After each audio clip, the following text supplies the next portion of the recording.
শীতের সবজি দিয়ে মজাদার একটি মোগলাই পরোটার রেসিপি শেয়ার করছি। আশা করছি রেসিপিটি আপনাদের কাছে ভালো লাগবে। 1 কাপ পরিমাণ ময়দা নিয়েছি, 2 টেবিল চামচ পরিমাণ সয়াবিন তেল, স্বাদ মতো লবণ দিয়ে ময়দাটাকে ভালো মতো করে একটু মেখে নিচ্ছি। আর এখন পরিমাণ মতো পানি অ্যাড করে দিব। এখানে নর্মাল পানি অ্যাড করছি। আস্তে আস্তে পানি দিয়ে টাইট একটি ডো তৈরি করে নেব। ডোটা কিন্তু অবশ্যই শক্ত করে মেখে নিতে হবে। ডোটা মেখে নেওয়া হয়ে গেলে 1 টেবিল চামচ পরিমাণ সয়াবিন তেল ডোটার উপরে মেখে দিব। এতে কিন্তু ডোটা পরোটা বানানোর জন্য খুব ভালো মতো করে সেট হয়ে যাবে। এখন ঢাকনা দিয়ে ঢেকে এক সাইডে রেখে দিচ্ছি। আর এখন মোগলাই পরোটার ভিতরের পুর তৈরি করে নেব। মোগলাই পরোটার ভিতরের পুর তৈরি করে নেব। ফ্রাই প্যানে 2 টেবিল চামচ পরিমাণ সয়াবিন তেল দিয়ে 2টি কাঁচামরিচ কুচি, একটি পেঁয়াজ কুচি অ্যাড করে দিলাম। সামান্য পরিমাণ ভেজে নিয়েছি।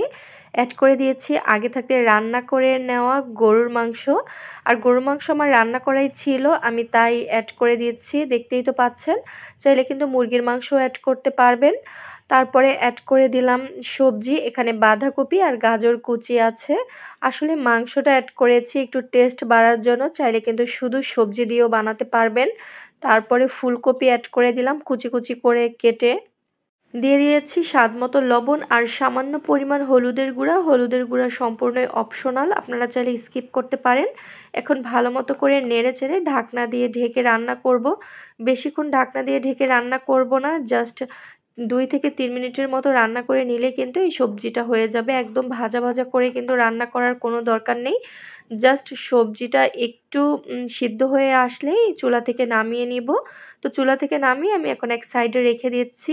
আর ময়দার ডোটা খুব ভালো মতো করে কিন্তু সেট হয়ে গেছে এখন পরোটা তৈরি করে নেওয়ার জন্য। তো প্রথমে আমি আবারও একটু হাত দিয়ে মেখে নিলাম। এখন ময়দার ডোটা থেকে বড় সাইজের একটি রুটি বেলে নিয়েছি। আর মোগলাই পরোটা বানানোর জন্য কিন্তু রুটিটা একটু বড় সাইজের বেলে নিতে হবে পাতলা করে। আর আগে থাকতে যে সবজির পুরটা রান্না করে নিয়েছিলাম, সবজির পুরটা আমি এখন একটি বাটিতে নিয়ে নিয়েছি। উপর থেকে ধনিয়া পাতা দিয়ে দিলাম। অবশ্যই ধনিয়া পাতা দিবেন, তাতে কিন্তু অনেক টেস্ট হবে। আর অ্যাড করে দিচ্ছি একটি ডিম।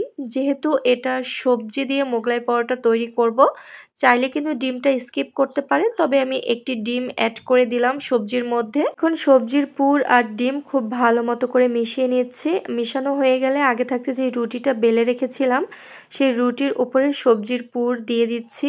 মোগলাই পরোটা তো অনেক খেয়েছেন, চাইলে কিন্তু শীতের সবজি দিয়ে এভাবে মোগলাই পরোটা বানিয়ে ট্রাই করতে পারেন। আশা করছি পরিবারের সবাই খেতে অনেক পছন্দ করবে। আর একবার এভাবে বানিয়ে খেলে কিন্তু বারবার এভাবেই খেতে চাইবেন।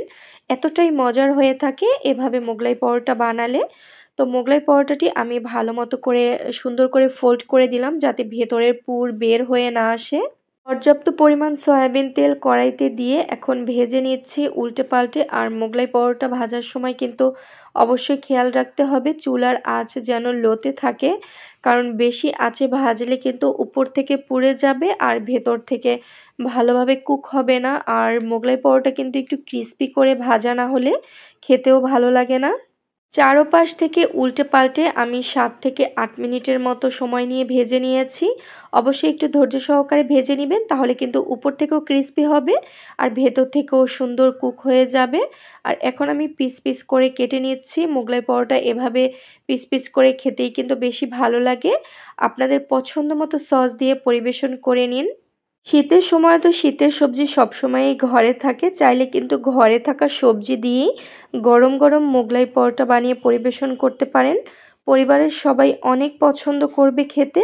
আমি মোগলাই পরোটাগুলো টমেটো সসের সাথে পরিবেশন করে নিয়েছি। আজকের মতো বিদায় নিচ্ছি। আল্লাহ হাফিজ।